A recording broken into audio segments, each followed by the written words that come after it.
Hi everyone, Josh Guest here.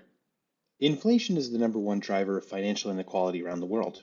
But governments and the economists they sponsor certainly won't tell you that. Why would they? They profit far too much from the inflation they cause. But inflation does its damage. Inflation causes purchasing power to decrease because the cost of goods and services tends to increase far faster for most people than their wages do. Inflation causes people to save less because they're aware, even if only subconsciously, that the fiat currency sitting in their wallets and bank accounts buy less the more the time passes. And inflation incentivizes people to get into debt, even bad debts, because it tends to become cheaper to manage as inflation takes its toll. Most people aren't oblivious to the evils of inflation, they see them every day. So governments have to kick their fear mongering into overdrive in order to convince people that the other systems are worse than their own. The lie from governments is that a deflationary system like Bitcoin isn't sustainable because people won't spend their Bitcoin. Hodling has become a key concept within the Bitcoin community. In a nutshell, it's driven by an understanding by veterans in the space that short-term fluctuations in Bitcoin's exchange rates with other currencies have limited impact on the long-term trajectory of the growth in Bitcoin's value. Even though Bitcoin is more than 50% off its all-time highs, Bitcoin's value per coin has increased from mere pennies to tens of thousands of dollars in the course of just over a decade. And only a fraction of global wealth is currently denominated in Bitcoin, meaning it still has an exponential amount of growth ahead of it if bulls like me turn out to be right. What this all means is that a lot of people aren't actually spending their Bitcoin right now. They're hodling it day after day, year after year. Since one of money's primary roles is to be a medium of exchange, critics have claimed that Bitcoin can't possibly be money if most people don't spend it. Critics also argue that Bitcoin will somehow be an innately unfair system because people who don't have Bitcoin supposedly won't be able to get some to use as money because hodlers won't be spending their Bitcoin.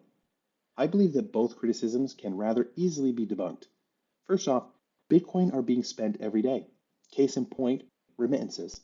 Global remittances are big business. Every year, people send hundreds of billions of dollars across borders to friends and family who are in desperate need of those funds.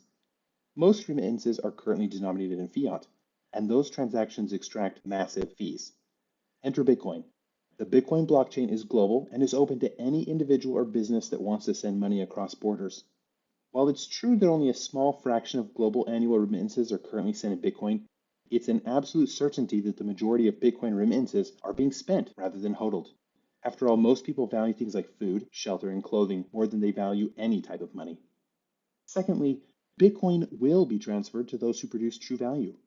The idea that people value some things more than they value money is exactly how we debunk the criticism that Bitcoin won't flow freely out of hodlers' wallets at a certain point.